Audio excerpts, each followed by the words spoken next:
জাতির জনক বঙ্গবন্ধু শেখ মুজিবুর রহমান যেই বাংলাদেশ গড়েছেন, ইসকন যে আন্দোলন করছে শেখ হাসিনার সরকারকে শক্তিশালী করার জন্য।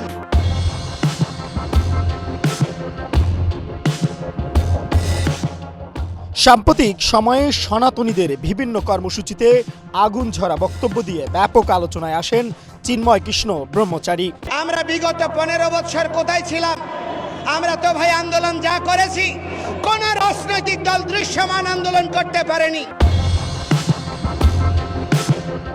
সোমবার রাজধানীর শাহজালাল আন্তর্জাতিক বিমানবন্দর থেকে ডিবি হেফাজতে নেওয়ার পর আবারও আলোচনায় আসেন তিনি। এরপরই দেশের বিভিন্ন এলাকায় বিক্ষোভে ফেটে পড়েন তার অনুসারীরা। ডিবি কার্যালয়ের সামনেও উপস্থিত হন অনেকে। তবে বিভিন্ন সনাতনী সংগঠনের পক্ষ থেকে তার গ্রেপ্তারের নিন্দা জানিয়ে বিবৃতি দেওয়া হলেও নীরব রয়েছে ইসকন বাংলাদেশ। তিনি ইসকন নেতা হিসেবে পরিচিত হলেও কেন এই সংগঠন এখনো চুপ, সেই উত্তর খুঁজতে গিয়ে জানা গেল অভাবনীয় এক তথ্য। গত জুলাই মাসে সাংগঠনিক শৃঙ্খলা ভঙ্গের দায়ে ইসকন থেকে বহিষ্কার করা হয়েছে চট্টগ্রামের পুণ্ডরিক ধামের অধ্যক্ষ চিন্ময় কৃষ্ণ দাসকে। উনি আমাকে শুধু তিনি নন, প্রবর্তক শ্রীকৃষ্ণ মন্দিরের অধ্যক্ষ লীলারাজ গৌর দাস ও সদস্য স্বতন্ত্র গৌরাঙ্গ দাসকেও অব্যাহতি দেওয়া হয়েছে বলে জানান সংগঠনের সাধারণ সম্পাদক চারুচন্দ্র দাস ব্রহ্মচারী।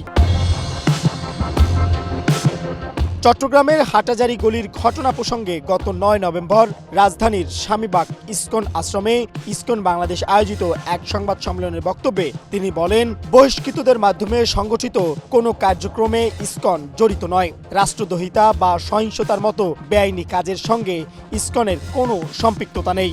এটা সনাতনীদের সমাবেশ, এটা হিন্দুদের সমাবেশ, এটি বেদের অনুগামীদের সমাবেশ, এটি সমস্ত সংখ্যালঘু জনগোষ্ঠীর সমাবেশ। যদিও বাংলাদেশের ইসকন সংগঠকদের মধ্যে অন্যতম ছিলেন চিন্ময় কৃষ্ণ দাস ব্রহ্মচারী। ভক্তরা তাকে ডাকেন চিন্ময় প্রভু নামে। কিন্তু সংগঠনের শৃঙ্খলা বিরোধী কার্যকলাপের কারণে বহিষ্কার হওয়ার পর সম্প্রতি বাংলাদেশ সনাতন জাগরণ মঞ্চ ও বাংলাদেশ সম্মিলিত সংখ্যালঘু জোট নামে দুটি সংগঠন বাংলাদেশ সম্মিলিত সনাতনী জাগরণ জোটের ব্যানারে কর্মসূচি পালন শুরু করে এবং সেই জোটের মুখপাত্র করা হয় তাকে। দায়িত্ব পাওয়ার পর এই জোট 8 দফা দাবিতে রংপুরে সমাবেশ করে। এর আগে গত 25 অক্টোবর বাংলাদেশ সনাতন জাগরণ মঞ্চের উদ্যোগে লাল দিঘির মাঠে আয়োজিত এক মহাসমাবেশ শেষে নিউ মার্কেট মোড়ের 0 পয়েন্টের স্তম্ভ ও আশপাশের এলাকায় জাতীয় পতাকার উপর ধর্মীয় গোষ্ঠী ইসকনের গেরুয়া রঙের ধর্মীয় পতাকা উত্তোলনের অভিযোগে চিন্ময় দাস সহ 19 জনের বিরুদ্ধে চট্টগ্রামে রাষ্ট্রদ্রোহের মামলা করেন বিএনপির এক নেতা এবং সেই মামলায় আটক দেখিয়ে আজ তাকে তোলা হয়েছে আদালতে।